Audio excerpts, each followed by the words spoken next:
Hello, everyone, and welcome back to another episode of Hyrule Chronicles. This is episode number 111. I am ArticulateT, and I am the game master for this D&D campaign. And with me, as always, I have Nether playing Renji Vox. Hello, I mistook the number of the episode. I thought it was 110. Really? I Well, that thought was we the did last 110. one. We did do 110. You're on 111. Okay, just Okay. switching it up now. 110 was not put on the SoundCloud playlist. Ah, Oh, that makes sense. that's why, That's okay. where I went wrong. All right, I'll take care of that tonight. Thank you. Yeah. I also have Avrdal playing Hikan Sio. Hi. I have Zayden Shari being played by Rubber Pirate. Hello. And I have Max being played by Keistrith. What's up? So, friends, what happened last time? Last time, after making his pronouncement and killing poor Nihilus Vox, the Arbiter began summoning many things as we rushed to save the Sheikah fatherly figure to our Renji. As confusion kind of weighed in for a moment, Zayden was able to quickly deduce what happened and how to fix it. Renji, being in a state of grief at the moment, did not process this. Yet Hikan, being a good friend, decided to quickly make it so that way the corpse of Nihilus was immobile once again, so that Zayden could heal him, and heal him Zayden did. At that point, it was a matter of, since the Arbiter had left the south area of the Beneath the Well map and began circling upwards to the north, we fought off wave upon wave of specters until the Arbiter stepped in as we were getting ready to flee. Well, most of us were. After a combination of many different types of lightning strikes, a few swift punches, some heat metal, and a legally distinct beam blade, the Arbiter was quickly dispatched. And yet, before our heroes could quickly rush up to go see what would happen to Mara in Kakariko Village, the voice of what we assume to be Nazgrada, echoed through us in a menacingly, mildly hard to understand methodology. We have But worked on this. we have. But we quickly leave, not hearing the last of Nazgrada's message, as we make sure that our friends and our families are okay. As we take a brief rest in the House of Vox for figuring out what it is that we need to do with the corpsey bags. We have a brief talk about what to do about the Sheikah as a whole before the rest of the Storm's Eye leave Nihilus and Renji to have a heart-to-heart. As that heart-to-heart comes to a close, I believe that is where I'd left off for the evening. Yeah. Indeed it is. We rejoin our companions as they at the tail end of such a conversation. Now, Renji and Nihilus are spending a little time together just to wind down and clear things up. So, in the meantime, Max, Hikan, and Zayden, what are you up to? Decopsify my bag. Going forward, I would know who to talk to, ceremonies to begin to kind of get there and just be like,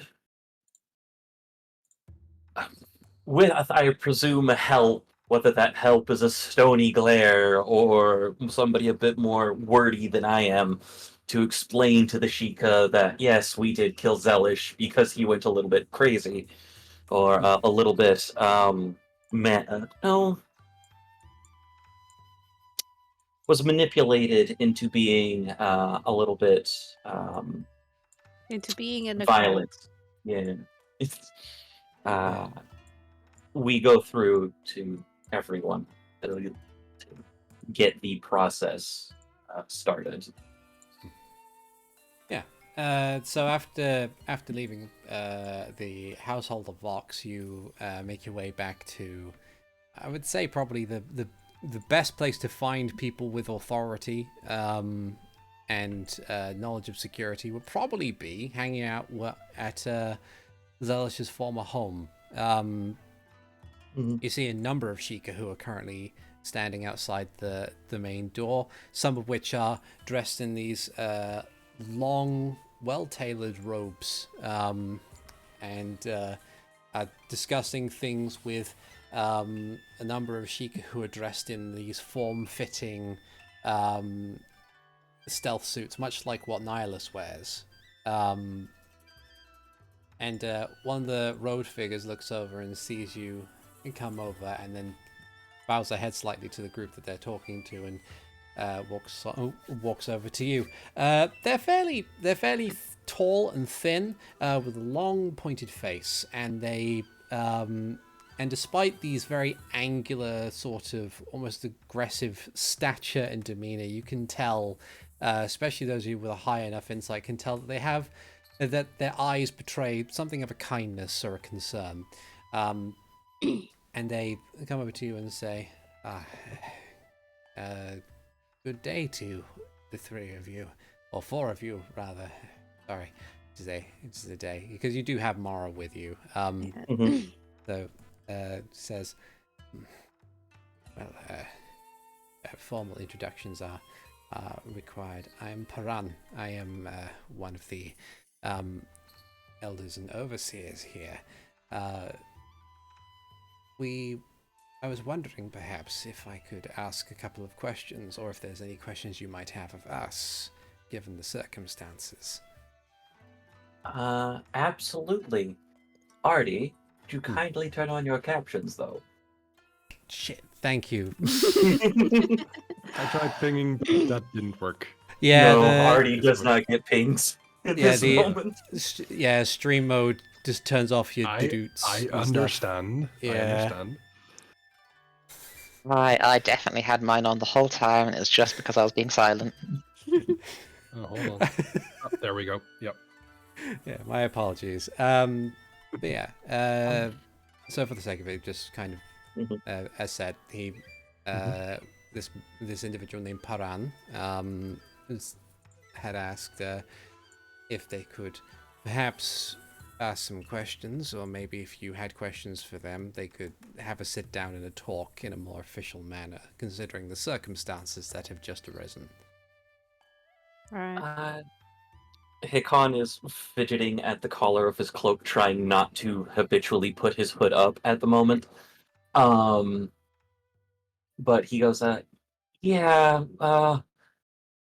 we have a lot of ceremony-related stuff to do because of the Fallen, one of which is in my friend's bag here.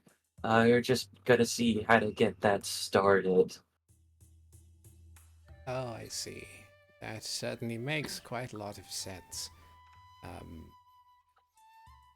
Perhaps then it would be best if we were to handle that, or at least the particulars of that in any regard. As unceremonious as it might be, perhaps we might be able to retrieve the body from your possession. Sure. Oh boy, I stick my hands. Vessus looks around since we're still outside and says, I don't think it's a good idea to dump him out here, though. I see. Perhaps He's a bit of a mess. Right. Well, if that is the case, then let us go somewhere that is a bit more private. And we'll lead you more or less actually back into Zelish's home, because, like, I suppose in some kind of... No one's using it right now. No one's using it right now. Also, good idea not to have the crime scene spread. Yeah. Yeah, so it leads you back inside. He's followed by a pair of Sheikah ninja who will kind of like keep a close eye. as you get back into the home, you can see that a number of the other elders and even a few other Sheikah who are dressed in a different fashion and are tending to the former zombies that Mara had to contend. Paran leads you into one of the rooms of the building and turns to say, well, I believe this should do sufficiently. I will remove my have a second. Pull the body out. Yeah. Put it down in a place. They remove the body of Zelish Maya. There's probably a wet thud. Yeah. Like the two ninja kind of like take a step forward, but Paran gently raises a hand to stop them as you lay the dead man down, and kind of examines the body, and like there's a Yeah, he broke some staff over his knee that exploded. I see. Well, let us have a look. And he kind of like, he gently kneels down on the ground. And with a sense of care, kind of, like, he doesn't go through the process of like entirely laying Zelish straight. He just kind of like begins examining it in something of a medical practice. And then he kind of passes his hand over the forehead where that mark from that third eye still lingers. And as he does so, I'd say that all of your passive perceptions are high enough to notice that the pupil moves slightly. As if it kind of like moves to look at Paran. And Paran stares back at it. And then just lets out a sigh, just... I see. He looks up at you. He goes up with that thing.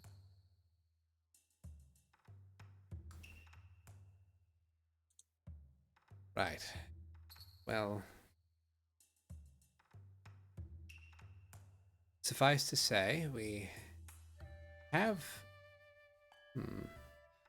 This is not exactly something that is normal or expected, but at the very least it looks like the body is so broken that there's no mobility for it to be aggressive. So we shall handle this as best we can.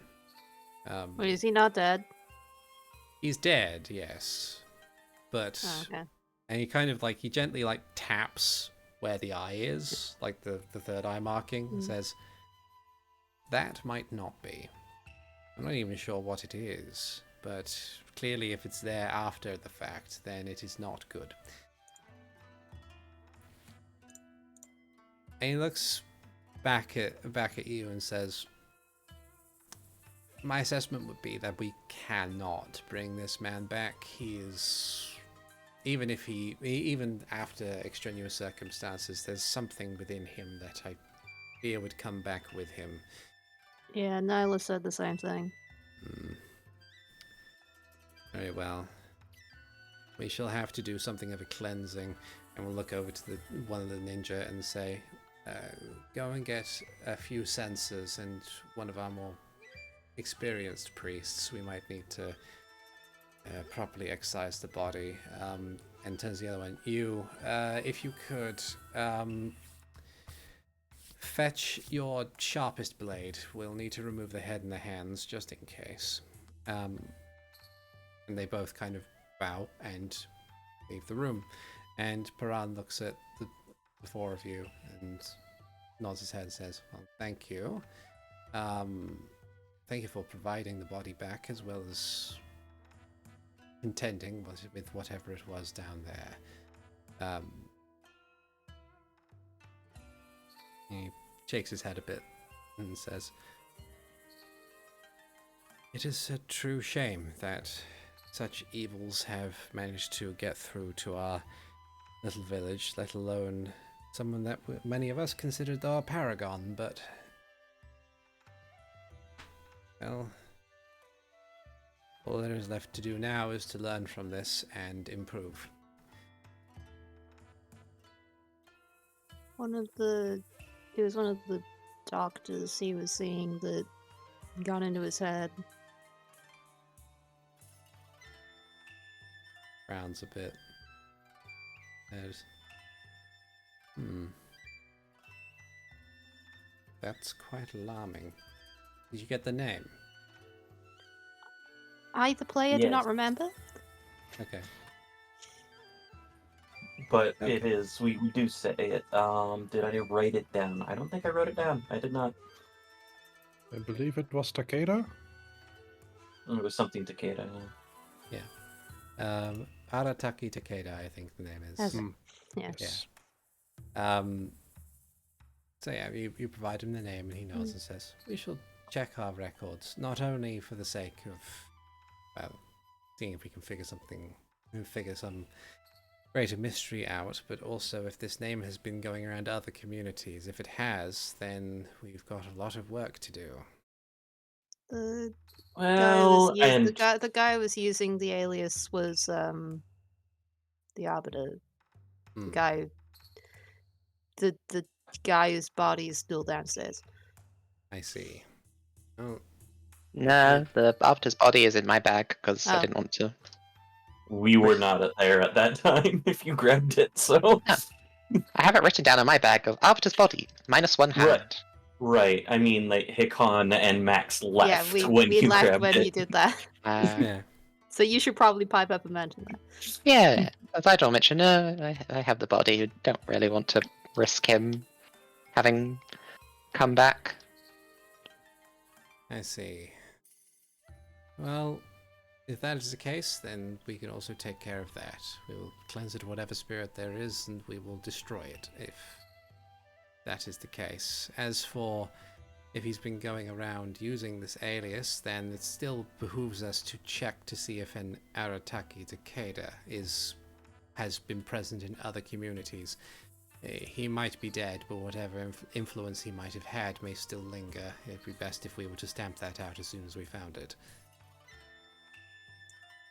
Right. Regardless, you have done our community a great service, and we are forever in your thanks, or in your debt. Yes. Unless you had questions of me, then I suppose we have a lot of work to do, though I would appreciate if you were to provide the corpse of the other one. Oh, this is gonna be heavy. That'll help. And with Sidon's permission going through his bag, we will fish out the Arbiter. Yeah, so between you, you pull out the corpse of the Arbiter with a heavy clatter of plate. It falls to the ground, and like he was a Lizalfoss, so he wasn't exactly small either. But he Was it a spry. Dinopause? It might have been actually. Yeah, he kind of examines it and nods and says, "Very well, we shall destroy the body, smelt down the armor, and turn it into something either useful or something that we can put into a dark pit, never to be found again." Right.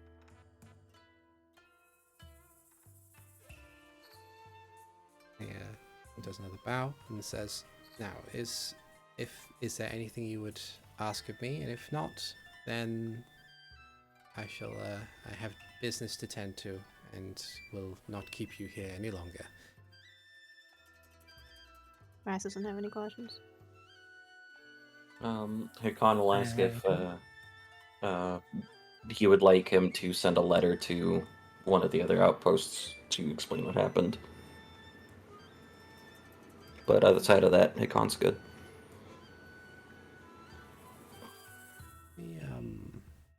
We should be able to handle communication in that fashion, I think. Okay. But thank you regardless. If you do manage to encounter any other Sheikah collectives or any other communities where the name Arataki Takeda has come up a lot, then by all means, if you wish to do your own investigation, then we will not. Then we will appreciate the help.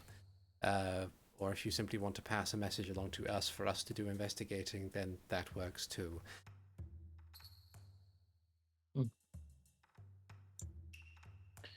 We'll keep things. We'll keep each other in the loop then. Thank you. Khan will bow and take his leave. Yeah.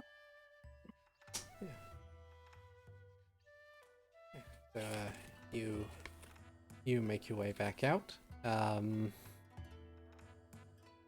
Is there anything else you need to do in Kakariko or want to do in Kakariko?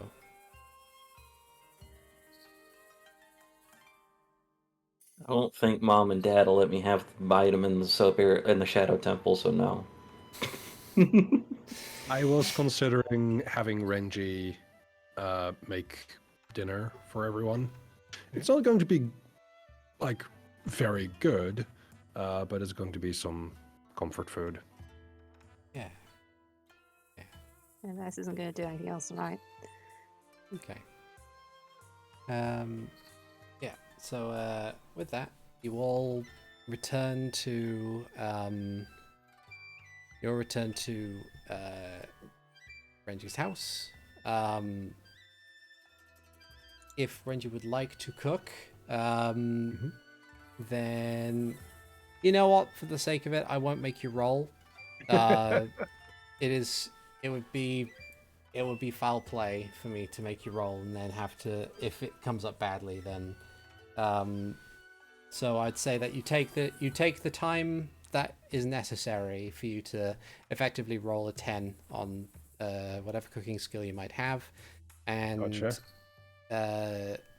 What is the meal that you prepare for everybody? So it is a chicken noodle soup. The noodles are fresh. They are slightly too thick in some places, too thin in some places. Renji's cutting technique. He's more used to larger cuts. The broth, however, is thick. The stock is good. There's some nice slices of chicken that go with it, and some spring onion to round it off. Yeah. It could be cocoa noodle soup. Can you eat kudos? How do you No. kill them? No one has survived an attempt to try. That is true. I imagine for the sake of it, there are clear People- differences between a chicken and a kuko. One is a chicken and one is an eldritch abomination. Yeah. But yeah, you prepare this meal. Everyone returns, and it is a nice meal. It is very filling. It's just very comforting, and within the quiet of the house, in these humble surrounds, it's refreshing after the past few days that you might have had, perhaps few weeks, months even. Just very, very nice. And while you've all cooked and eaten in your own home in Hyrule Castle Town and in other places, this feels very, very down to earth and nice. Mara's there as well, correct? Yes. Okay. So as we're having dinner, as conversations lull, Renji scrapes his throat and look over at everyone. I believe I owe all of you an apology. The last few days I wasn't myself, and while I would rather it didn't take such an emotional event, as I glance at Nihilus, to snap me out of it. It did, and I realized that I could far better spend my time and energies to support you, and I'm sorry for the way I've behaved. Okay.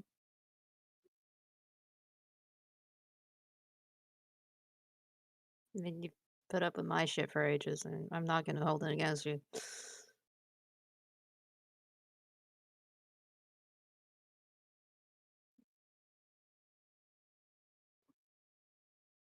Hikan kind of shrugs and well, I don't know what was going on. Sounded like a lot. Sometimes people need to take time to process things.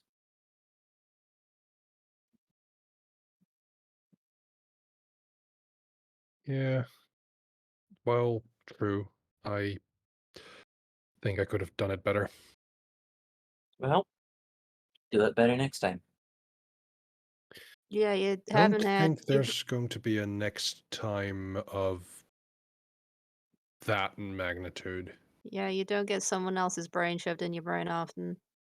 Yeah, that's the thing that did it. I mean, my response is, "Oh, there's always a next time for trauma." Let's be real. But And Max's response is, yeah. Yeah, there is. Always. But Hikan recognizes when he's out of his depth, and this was a lot of magic stuff. Mhm. Anyway, I'm not planning on getting a new source of magic that, unbeknownst to me, takes all of my kills and turns it into a horrifying skin suit to terrorize the Hyrulean countryside and royal family.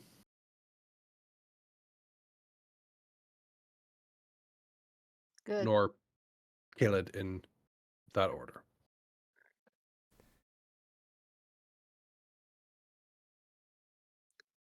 Oddly Okay. specific wording, but It literally Okay. happened.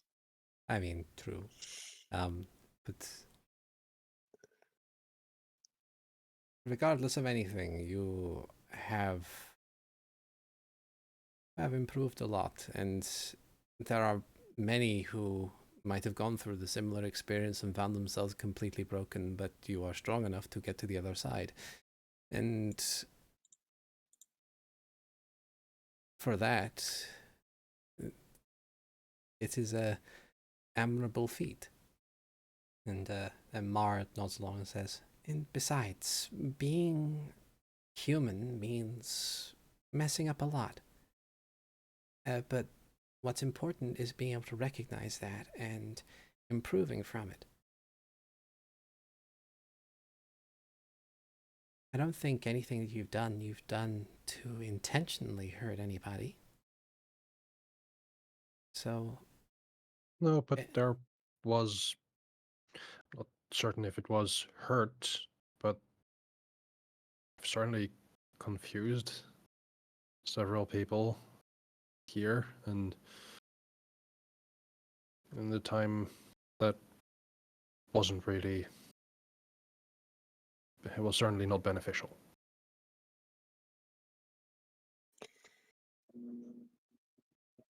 Someone who has experience having magic that isn't supposed to be there put inside of them. I get it.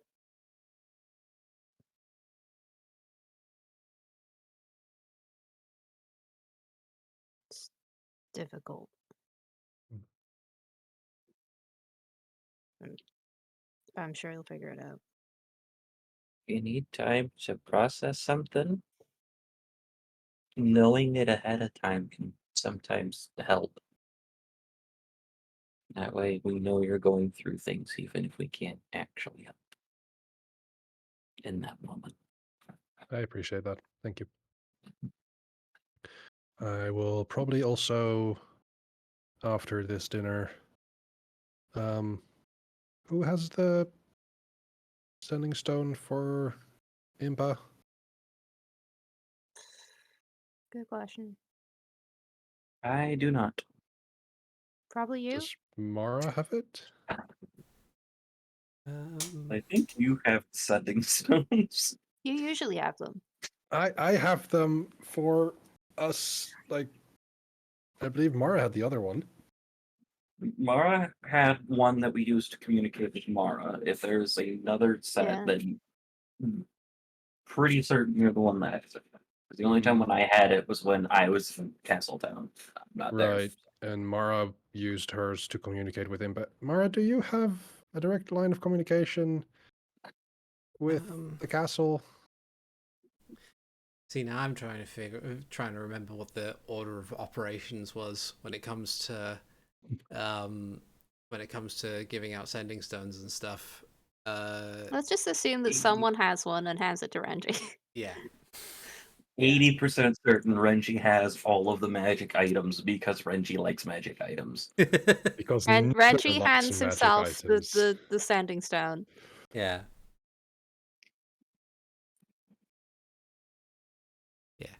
Okay. So after dinner, I would like to contact Impa and also apologize to her and in connection the royal folks. Let him know to keep an eye out for any mentions of Arataki Takeda. Because, Will do. yeah. Yeah. When you call, How old is Impa at the 19. moment? 19. Yeah. When you call, she responds and says, responds to apology and says, well, like I said, I remember saying this to you before, and I'll say it as many times as it needs to be said. A good friend tells a friend when they fuck up. Because, how, like, if they're just going about their day being a bad thing without being told they're being a bad thing, how you expect them to improve? But it's good to see that at the end of it all, you are improving. And there's a lot that we've still got our faith in with you. If it was going to be too much of a problem, I can assure you we would have let you know by now. I would rather not make it too much of a problem in the first place. That's good. And I'll be sure to pass the message along to the others as well. It is getting late. That is much appreciated. Yeah, sorry. We just had dinner and I wanted to get this out today. That's okay. I was just saying that it is getting late, and the royal family, as it remains, are still children in a way. They do need to get some proper rest. Speaking of which, there's some other information. I tell her, because you mentioned that I gave the apology, I will also tell her what happened this day with Zelish and the Arbiter and Arataki Takeda as the name that one must, the Sheikah must look out for. Kind of like there is a bit of a pause before you hear on the other line like, damn it. Okay. That is a common response. Just, I don't know. It's not like everything is burning to the ground around us in a obvious and cataclysmic fashion, but But the royal family and the Sheikah clan are in a state of belligerence at the moment. Everybody's hurting. Hmm. And a great many blows have been sent both our ways, across the whole place, in fact.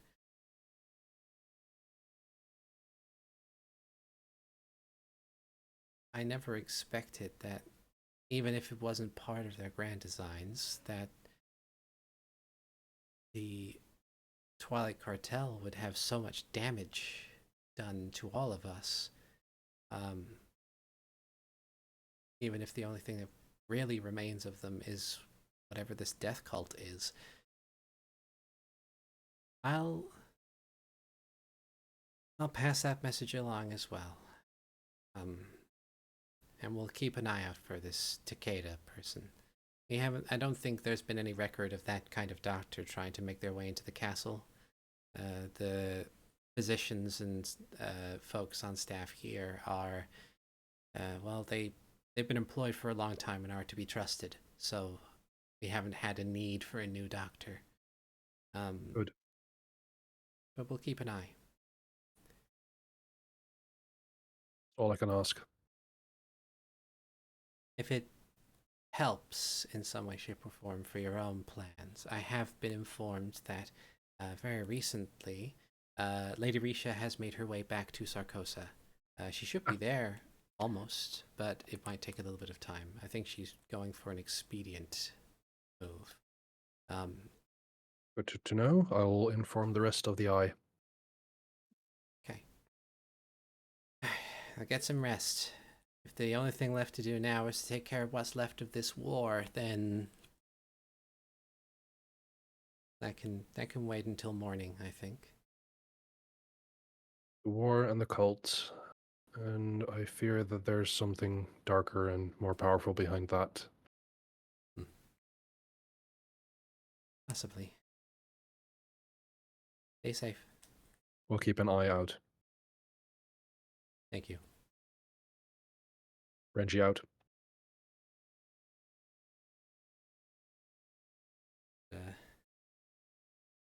You are left to it. I think I'll brew up some more tea.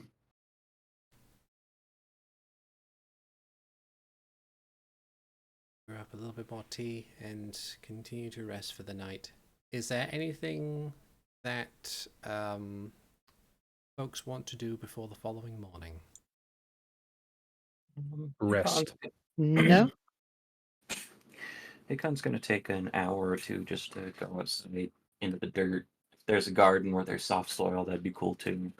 And just meditate on the Quake Medallion for a little while.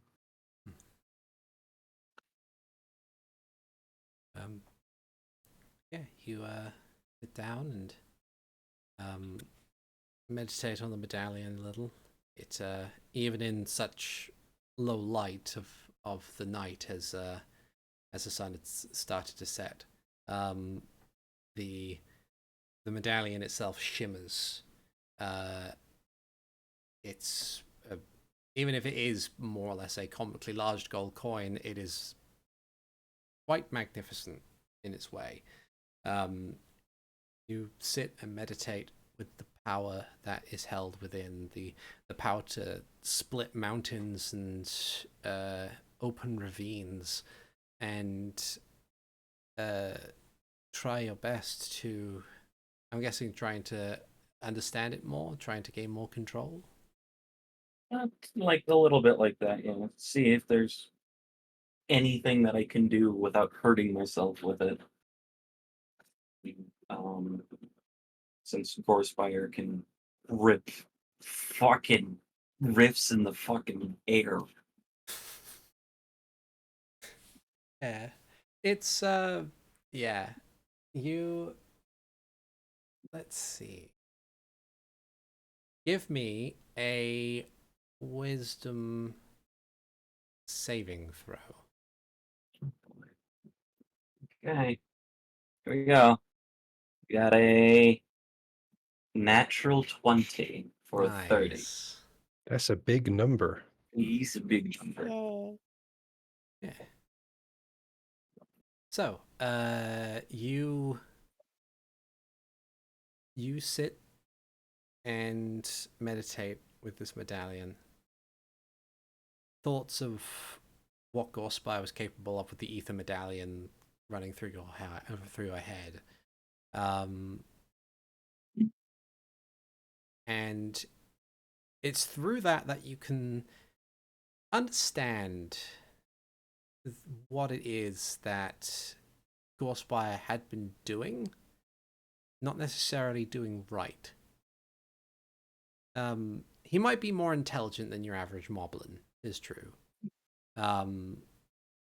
But it's clear that he had next to no real control. He had a lot of power and a habit of using it at any given opportunity. It probably explains why when you saw him, he had a bandolier worth of healing potions to try and circumvent the damage he was doing to himself when utilizing that. And it's through that that you are able to kind of piece things together as you allow your mind to focus and lose the kind of awareness of other functions until the only thing that is left is you and the medallion that is in your hands.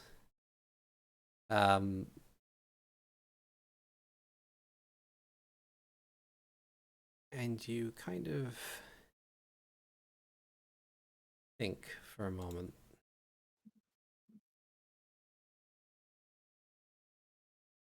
I think if it's getting to that point, like this is the point where this would be where I would enter my trance regularly, as I intended to only be out here for an hour or two. Yeah.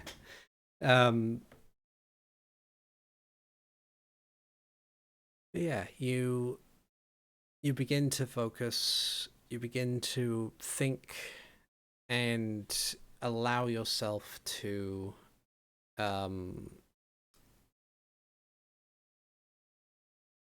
gain some level of control over the power that is within this medallion. And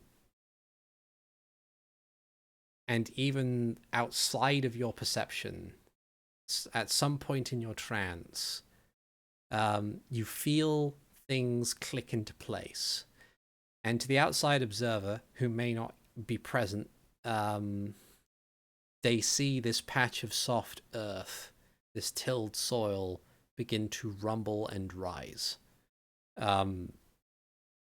It being the dead of night, there's only a few who might be awake and around to observe it, but if they do, they do not make any mention. But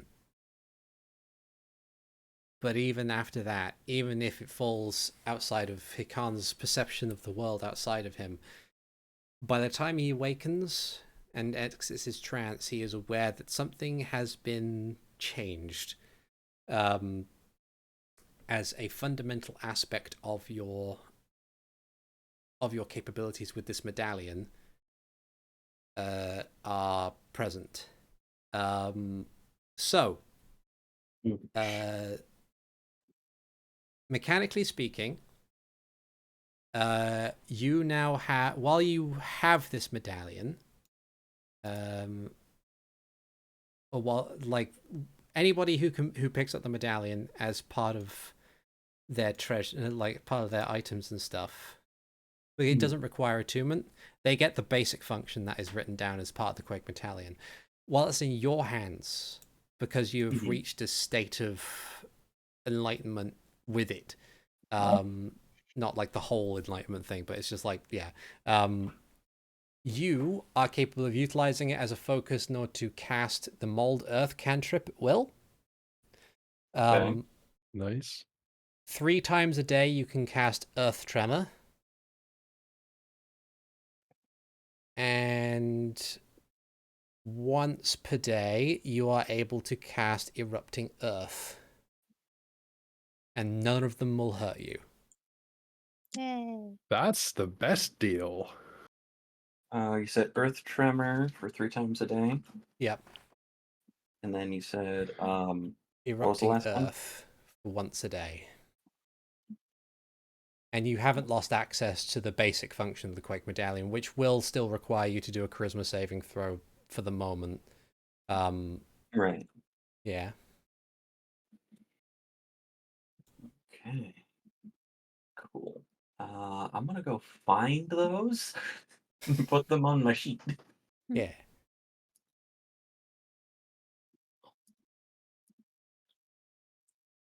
All right. Yeah, that's what I'm doing. I'm probably on like a pillar of earth that's probably only 5 feet high at this point, but it's more than was there beforehand Yeah. when people wake up. Admittedly, I did like have to remind myself what spells are to do with Earth, which there are a lot, interestingly enough. But yeah, so I was like, okay, I have to remind myself of them. But yeah, those are the 3 spells you get. There does seem to be some kind of like when you come out of it, you are aware that there has been an improvement and you have some level of control now. There's also the awareness that you might be able to do more with it. You might be able to gain more out of it, but you might need to experiment with it a bit with the stuff that you've got before you're able to really go for it. Gotta use it more often and gain experience. Level up. Yeah. Unlock perks and cosmetics. Wait.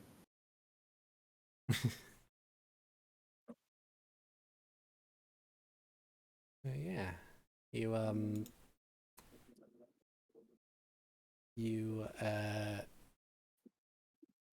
you all in your own time, unless anybody else had anything they wanted to do before progressing on to the next morning. No. Okay. Long rest? Yeah, everyone experiences a long rest.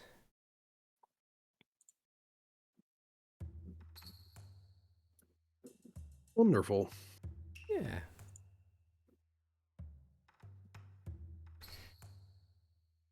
And after having that long rest, you wake up the next day. It's slightly overcast. And of course, everybody who dwells within the House of Vox all benefits from only needing 4 hours worth of sleep. So it might still be somewhat dark outside, but it depends on how much people sleep in, if they want to sleep in. We also, like, aside from Mara, all have dark vision, so Yeah. we don't care if it's dark either. Yep. I think Renji has fallen kind of more into the routines of what he did when he was here, even though he was even a smaller brat than he is right now. And starting to make breakfast and help his dad with things. Yeah. Yeah. It feels weird that his mom isn't here. Yeah. There is admittedly, there is an aspect of Nihilus in that morning where he, like, as much as he also has somewhat allowed himself to fall back into the home life routine, he does hurry things in his own way, because it's quite clear that he wants to kind of like get on with the day so that he can go back to Hyrule Castle Town and get your mother to then bring her back home. Yeah. So, yeah, it's a nice, pleasant morning.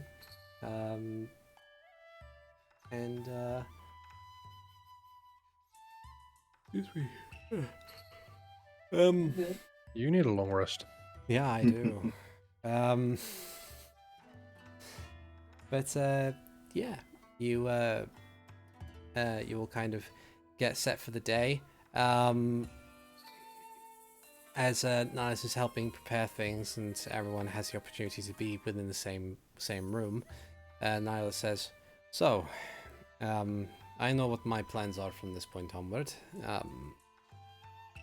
Is there a pressing need for communication between us still, or because I imagine you'd be better served allowing Impa to keep that standing stone?" It is an option, yes.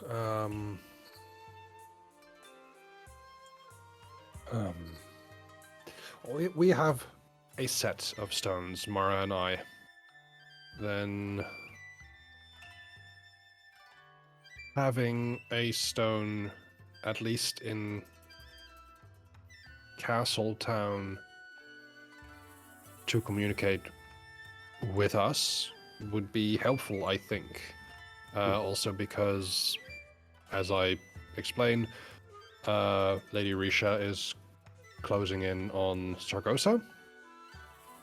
And Yes. as such, it might be useful to have a means of communicating information to and from the castle as we go towards the coast. Fair enough. In which case, we'll leave you to, we'll allow you to keep allow you to. You'll continue speaking with Impa then, and she will then, if needs be, send myself messages the long way. But that is fine. It's not terribly far from Hyrule Castle Town to Kakariko. It will be easy enough. We have quicker means of transport if necessary.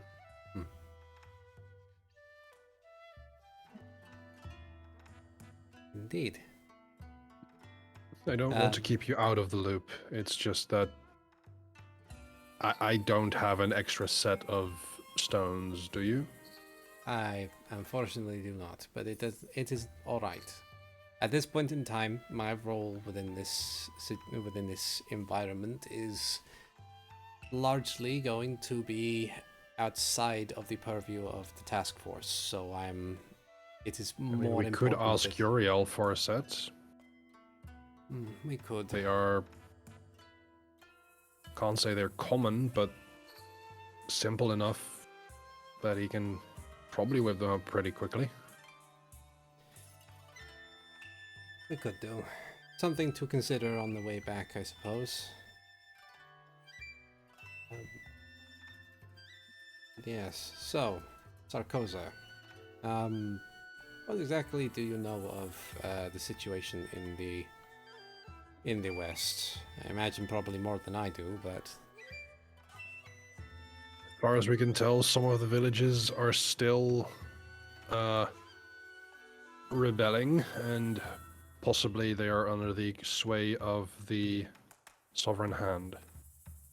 Vestal and Mados, as far as we know, which is also the last sighting of one Cassandra Summerborn. And a moblin with a very powerful weapon. Yes, Gaul Spire,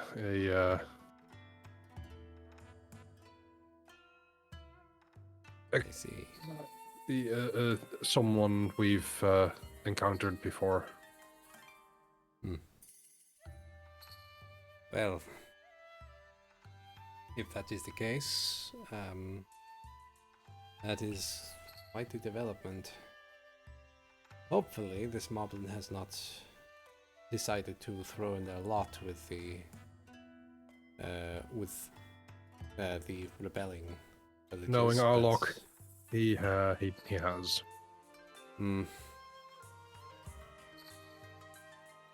Fair enough. It has been some time since I have been truly informed about the situation in the West itself. From what I understood, it is simply that Magdos and Vestal were not content with allowing the fight to come to an end. If they wished to, It is bizarre, and I imagine it is probably the doing of the Twilight Cartel. No peace talk, if there was a peace talk, has ever come to an agreeable end. Both of those villages seem possessed to continue fighting, even though they are largely outmatched. And even when wanting to effectively provide them with the end, or their demands, as it were, allow them to become independent, free of the crown if they wish to, they simply continue to fight. He shakes his head and says, I imagine that is probably the work of the cartel, and if Cassandra's there, that makes it even harder for them to dissuade them. But Yeah, that's actually some part that I'm a little bit uncertain about. Like, what were there demands that had been I don't know what the English word for it is. Acceded? No, that's not the word. But it is just continuing conflict. Well, he kind of like thinks a moment and says, the last I heard of it, this was still something that had been put forward by King Alexander. He had suggested to them that if they wished to secede from the kingdom, then they could. They would not stop them. They would even provide supply and protection in the event that they needed additional time in order to ensure that their settlements were effectively supported, so they could function on their own. But they turned that down. And Mara kind of nods a bit and says, that is strange. I remember there being some discussion in the library for a little bit of time. Whether or not there's any kind of tradition that either of those villages had that prevented them from seceding unless another condition was met, something a bit more esoteric, but nothing came up. But then again, at the time, we didn't know the Twilight Cartel existed, so it might be that they simply wanted to try and stoke any kind of paranoia or other function that would keep the fighting going so that the cartel could sell weapons and profit from it. Yes. Now that the Twilight Cartel has effectively been eradicated, what now? What is the reason they keep fighting? Has the cult there gotten as much of a foothold that it's going to be their forward operating base, or? I'm not sure on that one. And then there's that voice we heard. Voice? Yes, you were still somewhat disoriented. After we fought the Arbiter, there was a voice that spoke to us about the failure of the Arbiter before the Arbiter and the spirits that he had summoned were snuffed out.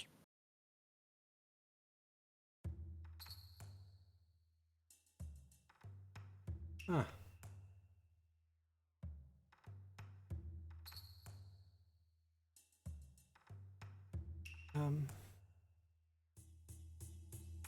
Right. Well, kind of thinks on it a moment. As she does, Nihilus kind of looks over and says, it would make sense for a death cult to be in the middle of a war. It is effectively the holiest of their sites, I would imagine, but Then again, from reports that I've received in regards to the Sovereign Hand, that is not exactly what their chief export is.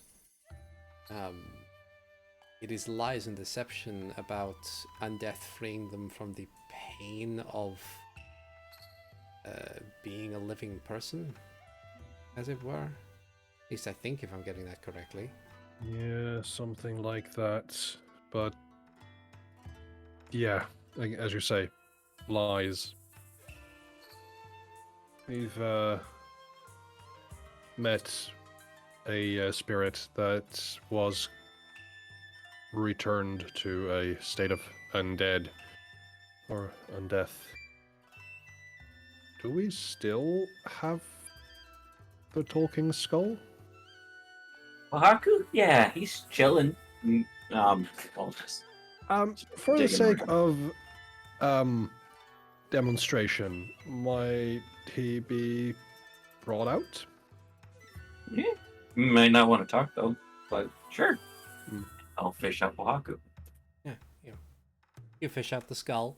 The stained bone just kind of remains idle for a moment before the dimmest of lights appear within the sockets.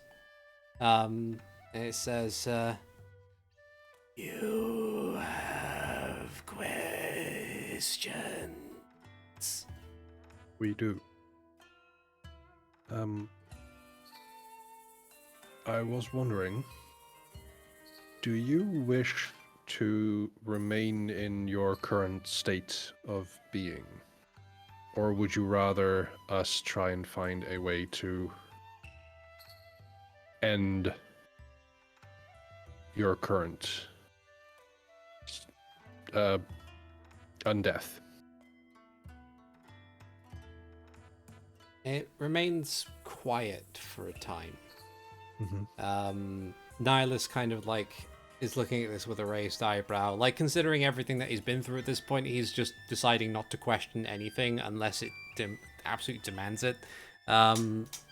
He kind of like watches as the skull eventually does say, "I am unsure."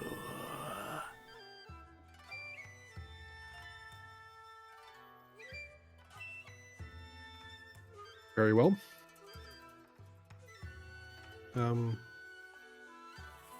Would you want us to ask at a later time? I may require time to dwell on this conundrum. I do not remember a life where I was living. I feel no physical pain. I do not know if this existence is detrimental or not. So I will require the time needed to come to that decision. All that I know is that whatever made me despises me for my possession of my mind. Yeah, I don't think we should kill him yet. No, I understand. Is there anything we can do at this moment to make you more comfortable? Another question that requires time to create an answer. I understand. I do not require an answer immediately.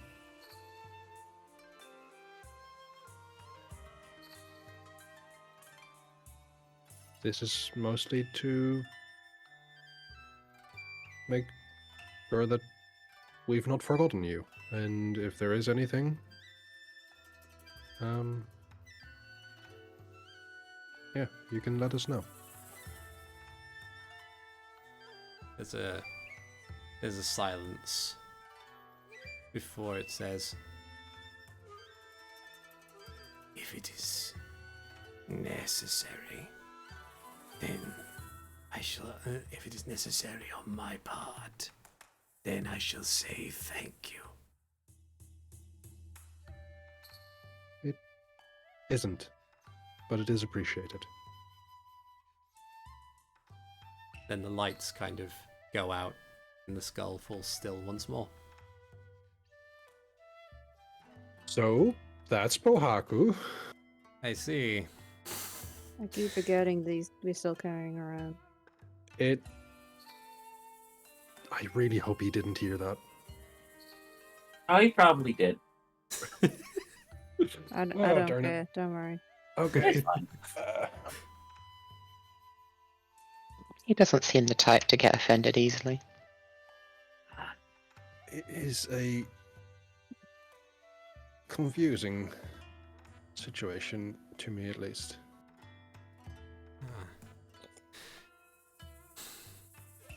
Should probably wait to help him pass on or whatever until after the Avrdal situation is dealt with, because I think so too. if he was put in that state with the necromancy magic, he might just end up in the bad place. Yeah. I was wondering about that as well. You mentioned not having memories of a time when he was alive. Mm-hmm. Does that necessarily mean that whatever is currently possessing this skeleton might not be the owner of the... I don't know. She shakes her head a little bit. That might be. We don't know. I think waiting until after this whole thing has been sorted is a good idea. Mm-hmm. Much as it is unfortunate that he's stuck in such a situation. Yeah, but if he has come to the conclusion that, like, one way or another, by that time, we are able to act on that decision. We'll get there eventually. We've got a long list of other things to take care of. True. So you, like I said, you mentioned a voice. Yep. What- Right, yes. It was the menacing voice, vaguely threatening, mildly cryptic, loud. There was a being, a figure that we spotted in the Plane of Lament as well. Yeah. Probably that guy. It's likely, yes. The way he spoke, the way he treated the Arbiter. Mm.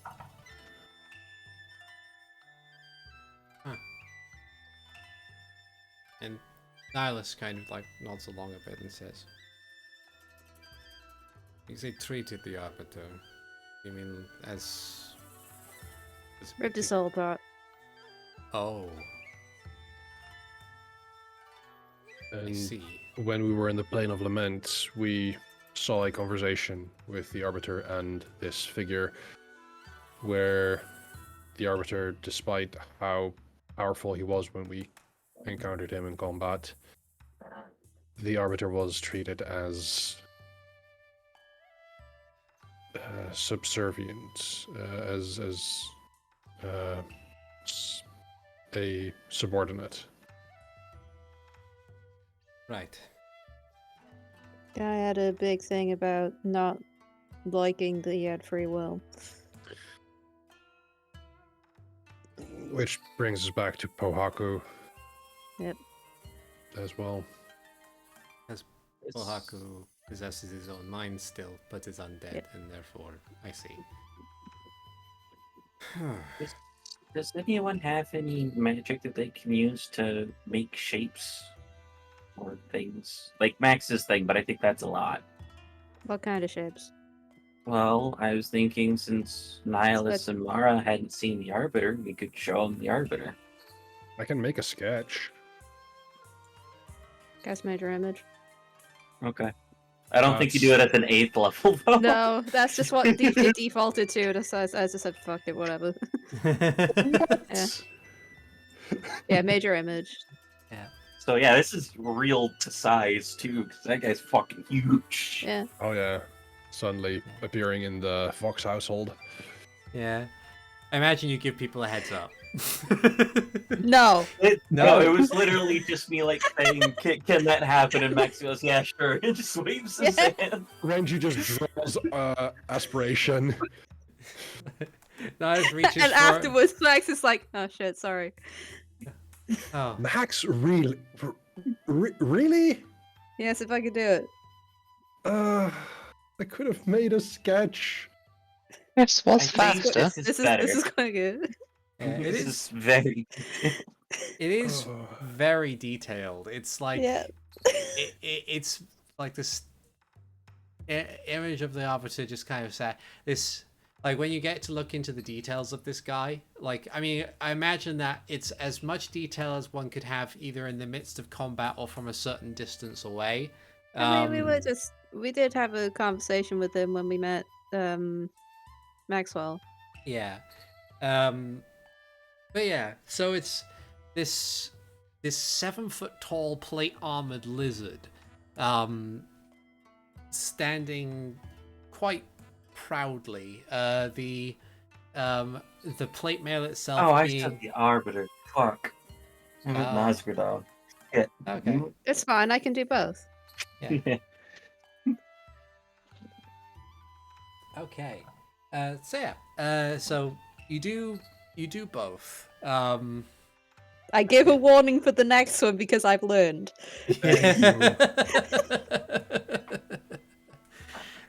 Yeah. So the image of the arbiter, Lizzlefoss, specifically of a Dynalfoss kind of structure and gait, fully coated in this black plate mail. It's not like with sweeping pointed bits. It's very much a kind of practical, if finely designed, set of black plate mail, with a long flowing cape of a dark red and gold. He doesn't seem to have, oddly enough, despite his presence, he doesn't seem to have anything in the way of like damage marks on him, at least when first encountering him. He certainly does now, but Yeah, we made him. yeah, but yeah, and if you included the glaive, he has a glaive fit for his size that has a long flowing flag attached to it, which has the image of the sovereign hand on it. The next image that you project is the image of it probably has to be smaller than actual scale, given the size of the building.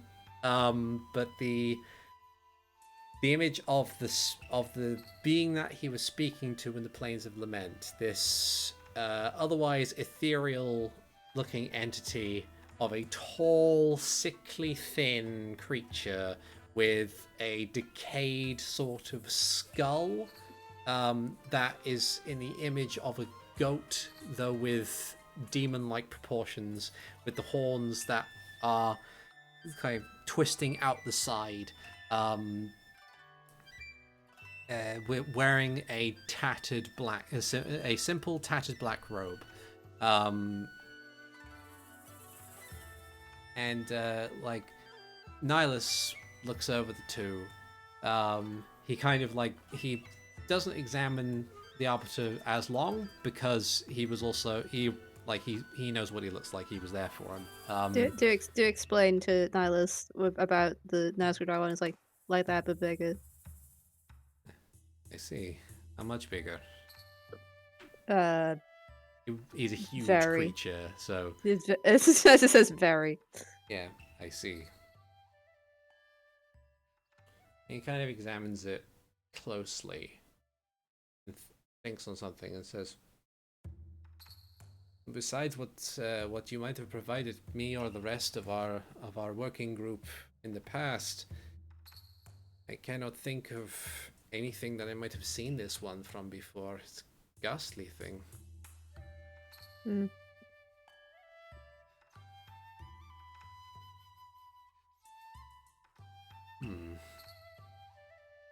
It's free will, huh? Yep. We have an idea as to what this thing is.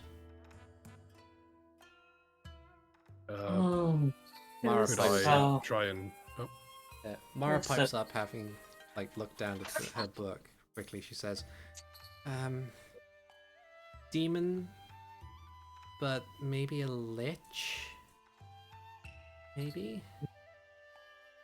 For the sake of brevity, I think Hikan kind of piggybacking off of that explains the things in the Firevine Forest, because that was where we first saw a figure like Nosgrada in our vision. And then everything else that we've heard regarding his sword, regarding the aspects of lichdom, the stuff from our good friend, I can't remember his name, the Celestial in the Zora's Domain. Angel Buddy. Yeah. Good Autism. old Angel Buddy. Yeah. It was just everything.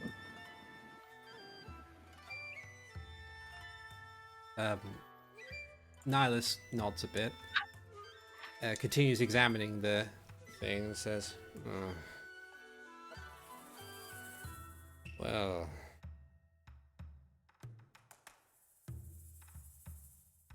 my only guess then is that if he is not a fan of free will, then that would mean that he is not exactly one for the contenders. If nothing has free will, then he has complete control over it, maybe. That's a guess. Cannot imagine anything else, though.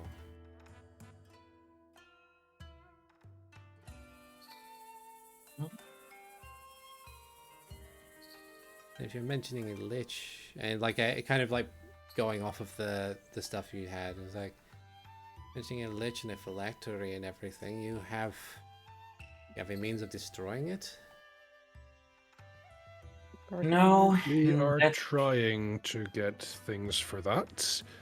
came in at the end of Renji's suggestion on getting the Master Sword when you were in Castletown last. Oh, Again, one of those things that I really should have thought about, not just the logical aspects, but the emotional and cultural and social aspects as well. it's also a matter of...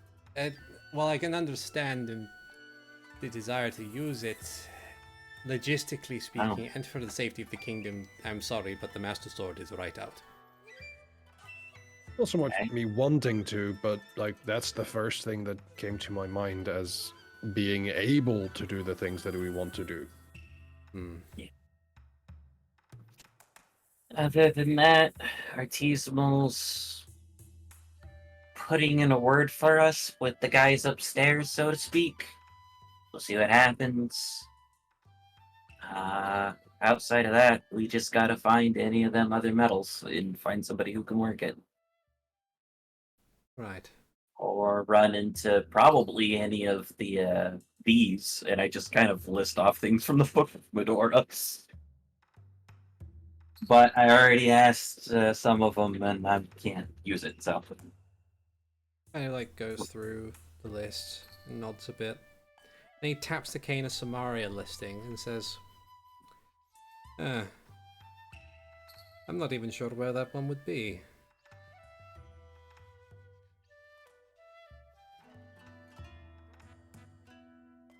I know where the Cane of Berna is. That is in Hyrule Castletown, in the Church of Nehru. It is their most sacred artifact. Yeah.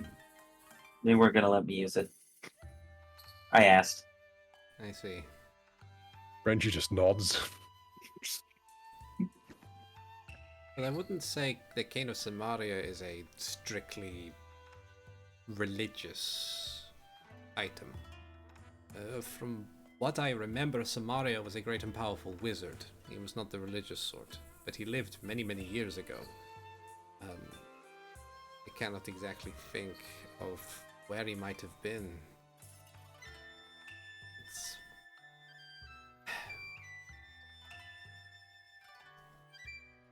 Part of me would have thought that maybe another wizard might know, but then I don't know if Uriel would know about it, or if it is something that he would own or sell. He kind of shrugs and says, There are a number of resources here in Kakariko Town that were formerly owned by Zelish. Maybe during the process of dealing with a few things, I might be able to peruse his collection, at least briefly, to see if there's anything that could point in that direction. But otherwise, I cannot think of anything on this list that would work. Or at least would work, but not in the... not something that is immediately accessible. Right. Until then, we hopefully have more time than we think.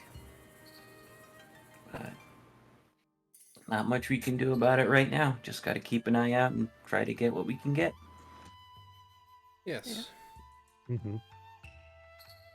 Well, it's a lot of information. You've certainly made some progress, so cannot fault you for that. We'll hopefully find the rest of it.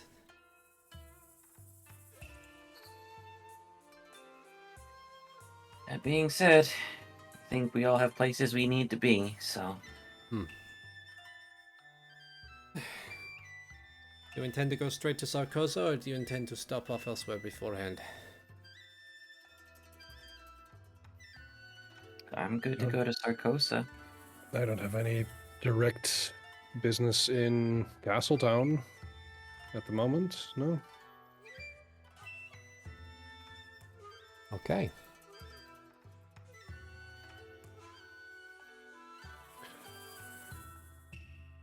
If that's the case, if you are heading by tree, then I shall see you around, I suppose. I need to go back to Castletown, so if we are parting ways here, then I will go on foot. I will Well, Palm's give still him a over hug. here, isn't he? Palm, yes, you can use my horse. Oh, I think he's okay with having you ride him. If not horses. yeah, Horse great. there are other horses available if needs be, but thank you regardless. True, and I would prefer Palm being in the castle stables. Of course. Well, But give Mom my best. will do. Give her Be a hug careful. from me, please. Of course. If that's the case, he'll come over and hug you. I think I did say that already, but yes, I will. Yeah. I was gonna do. Okay. He gives you a hug. Kind of like, yes. Well, I will not keep you. I will get some stuff ready for the road. Yeah. Take care. Could I ask another thing? Sure.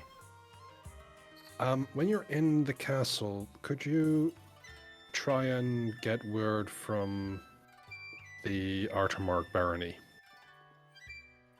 Of course. Anything Given in that- particular that you're looking out for, or just how things are going? Day-to-day things at the moment. I need to get a sending stone pair to bring there. Very well. That is the case. I will send a message along to Kai. Actually, how like in this universe, how expensive are a pair of sending stones? On average, about the same price that they'd be in the book. Which, if I grab the book,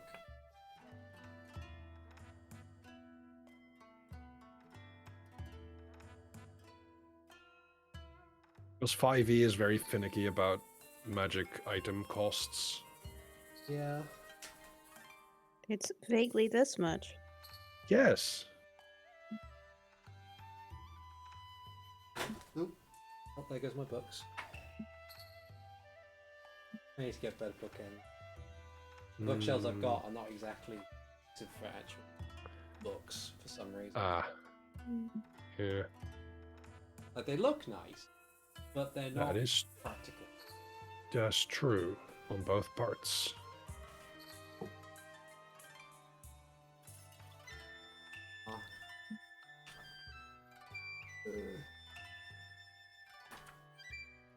Sending stones, uncommon. So there would be.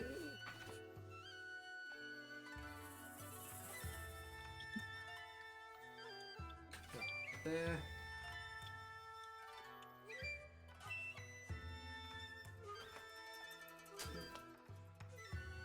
500 gold pieces.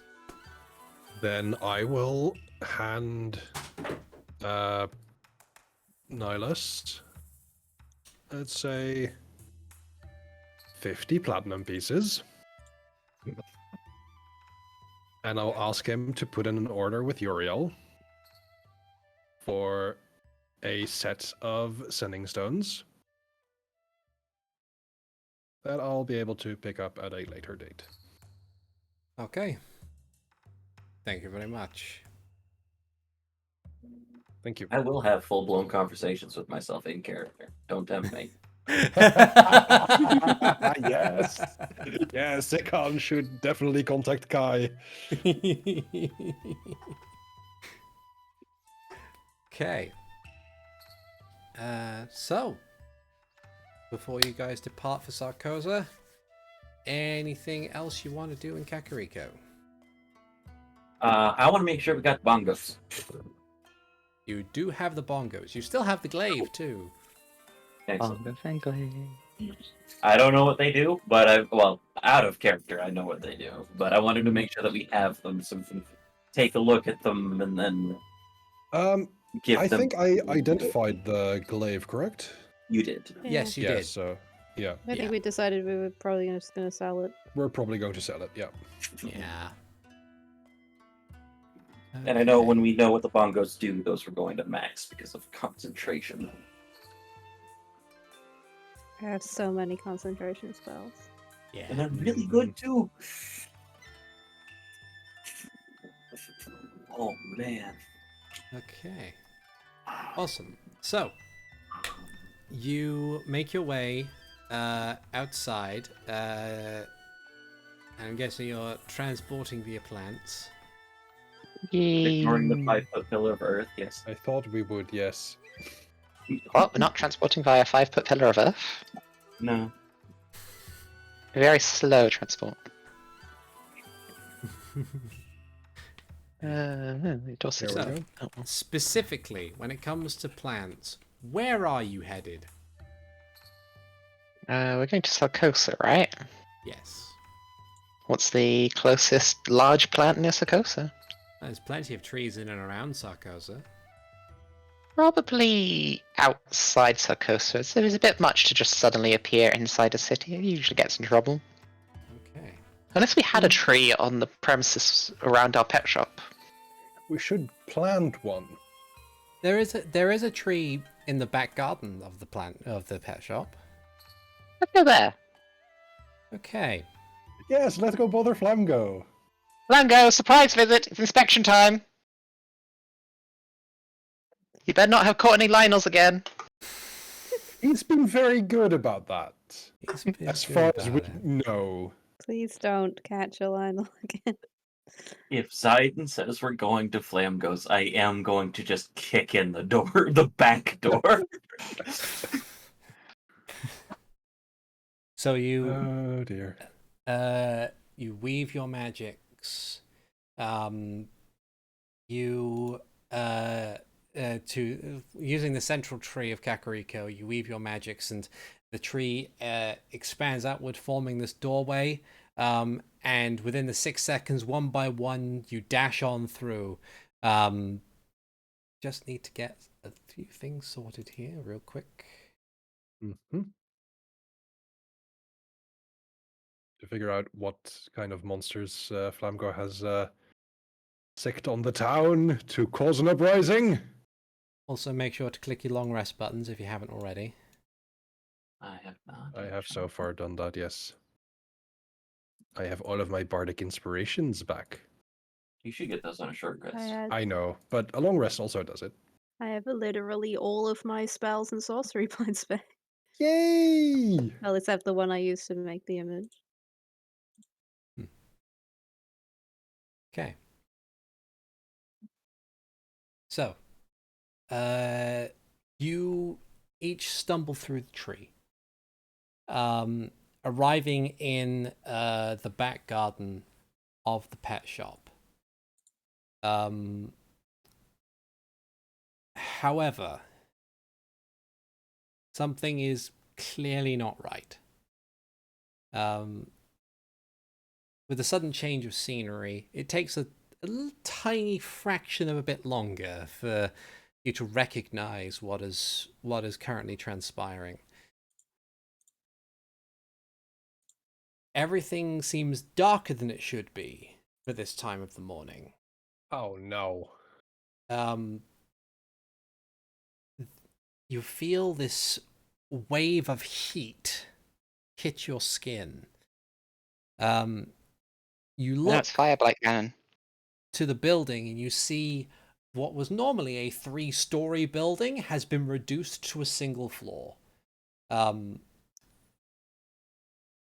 sky is choked by a thick cloud of smoke. Even the tree that you've just stepped out of is set ablaze as Sarkosa burns around you.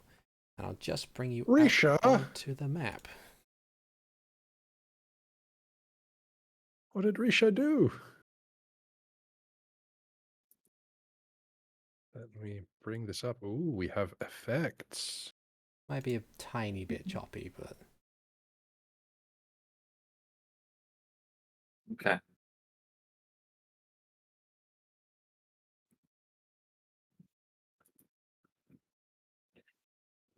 So I meant it as a joke, but if there is a moment and it registers, I am running through the door. Yeah. I am right on Hikan's heels. Okay. So you should have control of your tokens, I hope. Dodge. You rush inside. You see that the doors at the back have been blown off, like inward. Everything is a mess. You've entered what appears to be a kitchen room, used to prepare meals and things. And as you turn to your left to look through the next door, you see a pair of bodies, elongated in their shape and hunched over. The commotion that they hear through the door you just came in through, they turn and look, and they... And I'd like an initiative roll from everybody, please. Oh yeah, and I Roll need 20 Mar is on the map crashing too. here, so Yeah. I'm just going to have to redo this.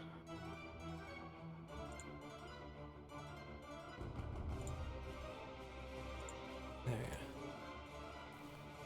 There we are. Got to have Mar on.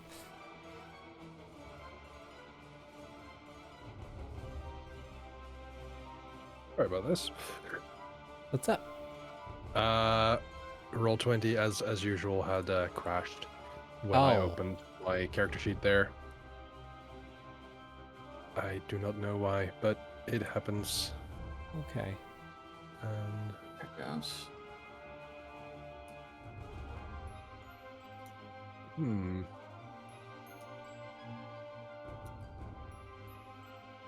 Now the background music isn't working. It might be the... Give me a sec to go into the background layer a sec. And... get rid of these. Don't know if that makes everything faster.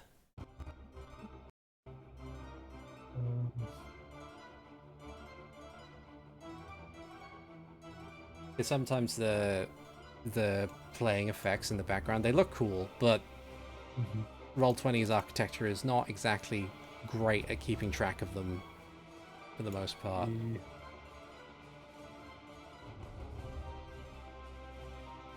Let me just put on. All right.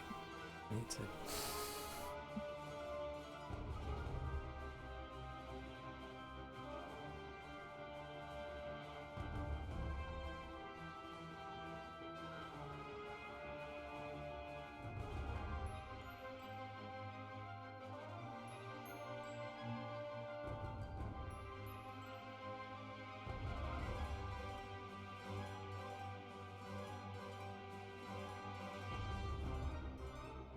So am I correct in understanding here that the top 2 floors of this building have, like, collapsed? Yes. Okay.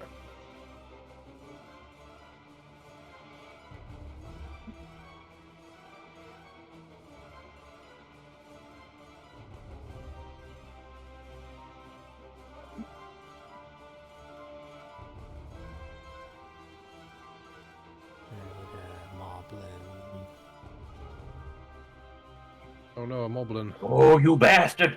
Oh, you bastard! No, it's a thief stealer because he works here too.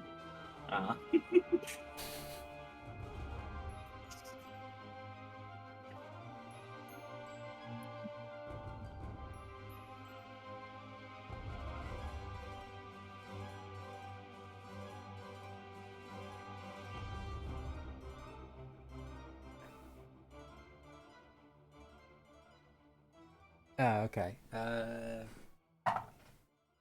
Fucking nice work, Thief Stealer. Okay. That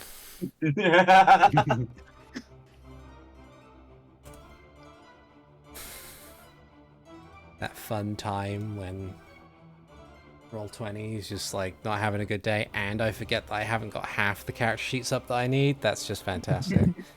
All right. Okay. So.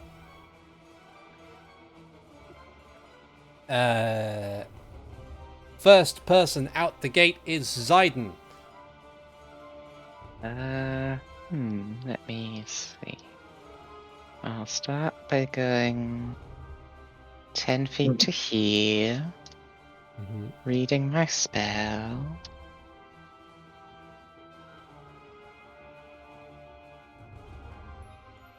That's movement.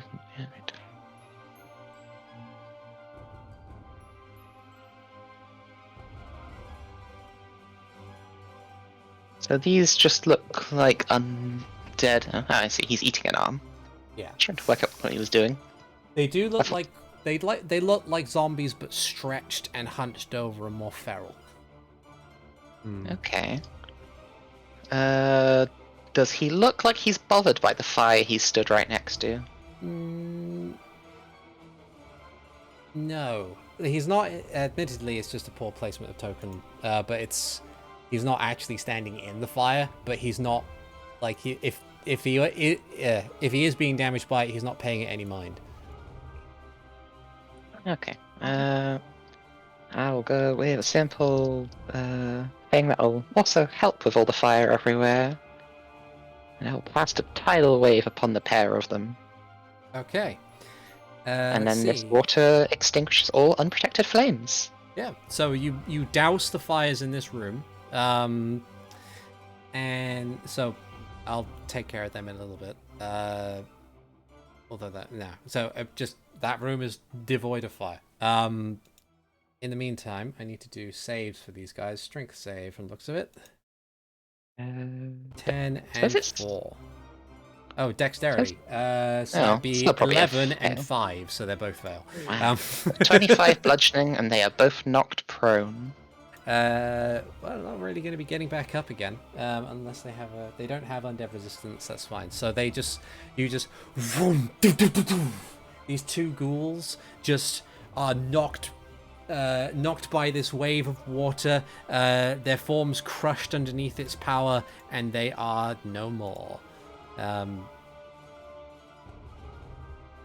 I guess I'll step through, see the scarabs again, who like the darkness. Wait, I thought they liked the darkness. What are they doing in here with all this fire? Trying their best. Like, you can see that they're kind of like the cluster of these scarabs, while they're this kind of very condensed, as if they were trying to shirk away from the light that's in all directions. But now that it's been doused, you can very quickly see the cloud expand and become aggressive.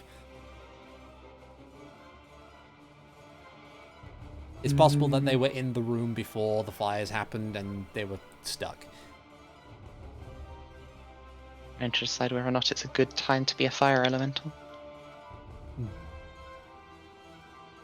I think it's better if I step back for a moment and shout, "The darkness scarabs are in that room now." Oh no.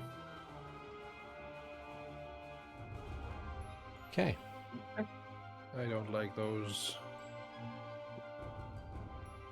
Okay, so is that all you're doing on your turn? I will hold off on shapeshifting, yes, so just use my bonus action to add Shillelagh to my staff. Okay. Magic stick. Further inside the building, a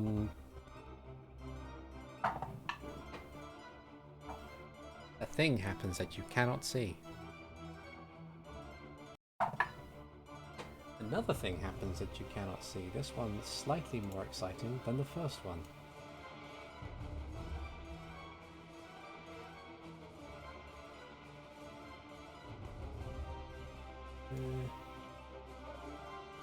Which is that?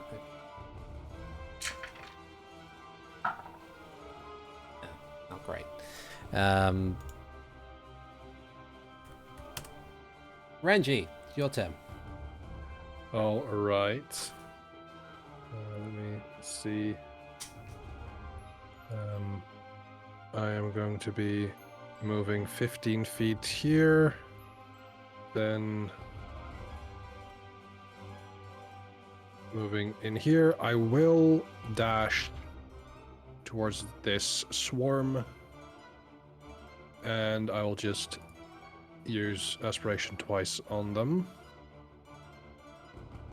That's a 26 and a 29. Okay, they both hit.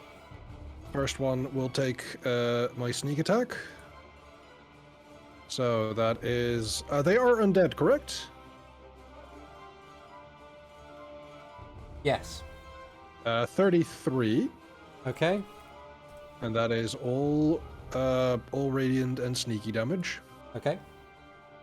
And then the second one is... Let's see... 19. Okay.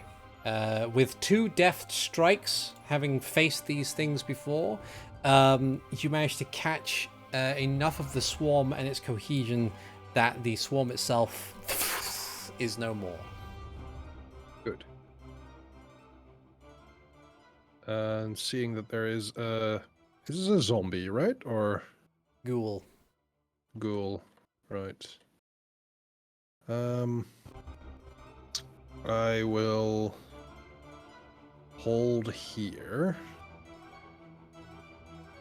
Actually, I have moved 10 feet in the dash. I will move over here. Seeing Flam go, and Brixton in the distance. It's like, what's going on here? I don't know. Just like as he's preparing to cast a spell, it's just like it was going fine up until roughly, I don't even know what the time is anymore. They just broke in through the door and started attacking, and everything caught on fire, and it's not great. It is not great right now, sir. I can see that. Well, we'll have to deal with it. That's my turn. Okay, Hikan. Okay, I'm gonna run towards the sound of voices. So 5, 10, 15, 20, 25, 30, 35, 40. Wait. So that was 30, right? Yeah. 25, and then I'll run on the wall.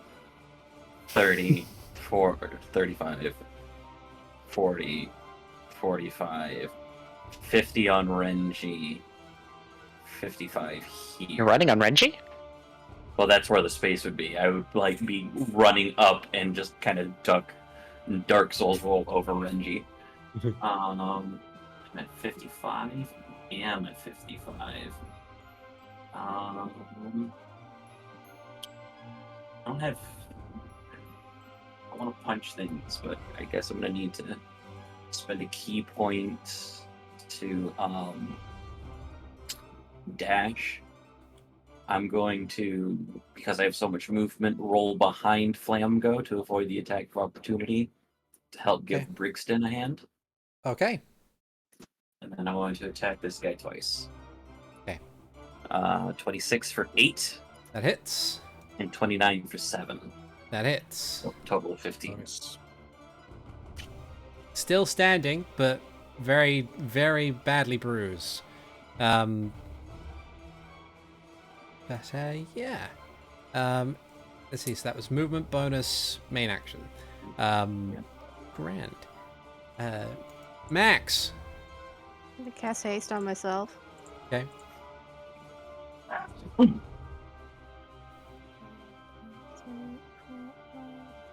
8, 9, 10, 11.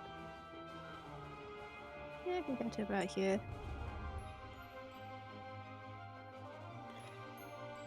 And haste action doesn't say it can be used to cast a spell, so I'll spend 2 sorcery points to cast Magic Missile. Put 12 damage on the one via Flamgo. Okay.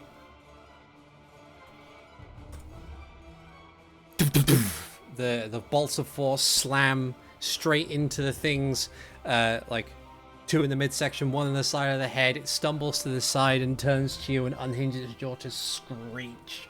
Just growl back at it. Yeah. Not so close to my ear. Is Mara's go. She's going to dash action to get here.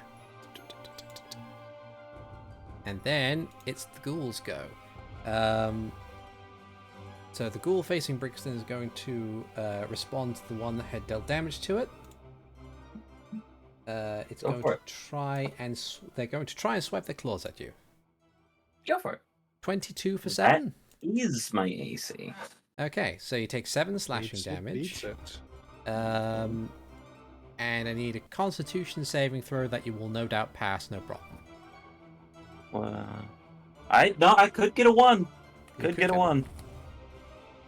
I did not get a 1. Yeah, so you are not paralyzed for 1 minute. Everyone rejoiced. And everyone rejoiced. Yay. The one facing Thief Stealer is going to do the same thing. 17, what is Thief Stealer's AC? That is a hit. So he'll take 5 points of damage. And needs to do a Constitution saving throw. He fails. Thief Stealer is paralyzed for the next minute. Oh shit. I'm here now. Watachi ga kita. There we go. And then the ghoul down here, also going to respond to damage, is going to make a mad dash at you, Max.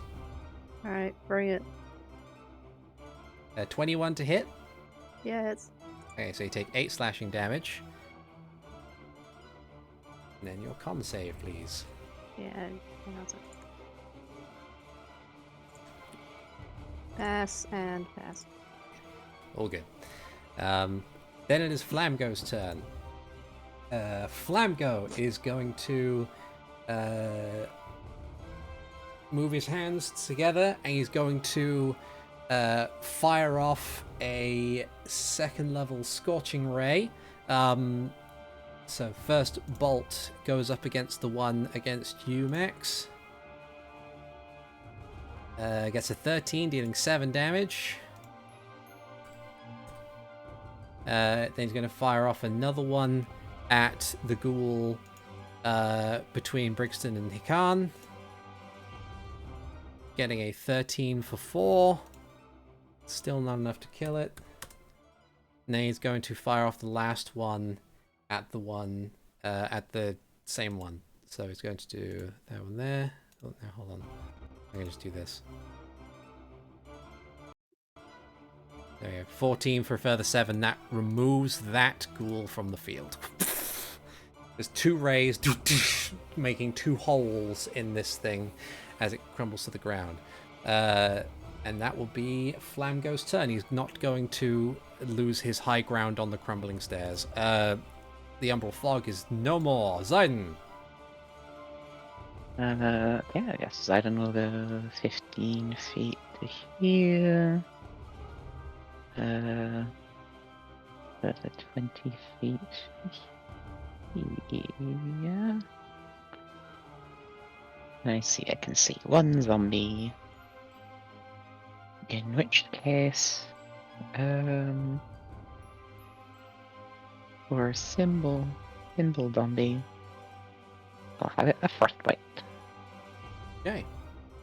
On save from the ghoul. It fails and is immediately frozen to its core before it loses all momentum and cohesion and crumbles to the ground, unable to maintain its form. Anything else you want to do on your turn?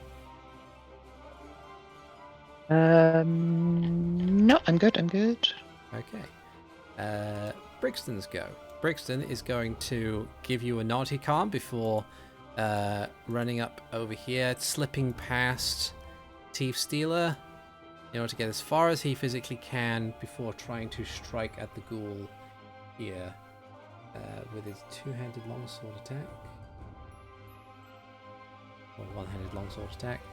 Gets a hit, and he deals 5 damage. Wait, that's Strange how longbow. that yeah. Never mind. It's the same damage, I think. Though it isn't the same modifier. What's his strength modifier comparatively? Oh, they're the exact same. It would have been the same roll. Okay. Yeah. Sweet. That'd be Brixton's turn. Thief Stealer ends his turn as he attempts to save against the paralysis. He passes. He is no longer paralyzed. He's okay. Renji. I will quickly glance out the door to see what the state is of the street. You glance out the door to see the state, like the street immediately outside seems to be fairly quiet, but looking out over, like poking your head out just a little bit more to have a look at Sarkoza down the road, there are fires everywhere, and the sound of chaos just radiates up the road from town.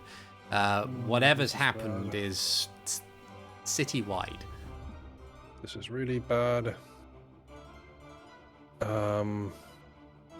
I will move over here, dash 15, and with my final 15, I will slip past Thief Stealer. Given that Thief Stealer is an ally, Yep, that's fine. then sorry, I will need to. You have super advantage, don't you? Yes, so that's a 24 on the first attack, Okay. and 29 on the second. Okay. So first with sneak attack damage is a lot. 38. So you dash past, like you kind of like maneuver around the bulky form of Thief Stealer. You whip out the blade, and with a quick, decisive strike, you take off this creature's head, and it falls to the ground, unmoving. And there is a brief moment of quiet. as you stand within the greatly damaged building that is your pet shop. We need to get out. The structure isn't sound anymore. Okay, and with that, what we'll do is, now that we've entered into this new crisis, we will end the session for the evening there. So, thank you everybody so much for watching / listening. I've been ArticulateT. This has been Hyrule Chronicles episode 111. And with me as always, I've had Nether playing Renji Vox. That was me! I did the things. I've had Alvarance playing Hikan Sio. For the past encounter, I've been thinking maybe I should have gone cleric for turn undead. Robopirate playing Zaiden Shari. Bye bye. And I've had Keistrith playing Max. I hope the animals are okay. I hope so too. And we'll see you guys next time. Take care, everybody. Bye-bye now. Bye. Bye. Bye-bye.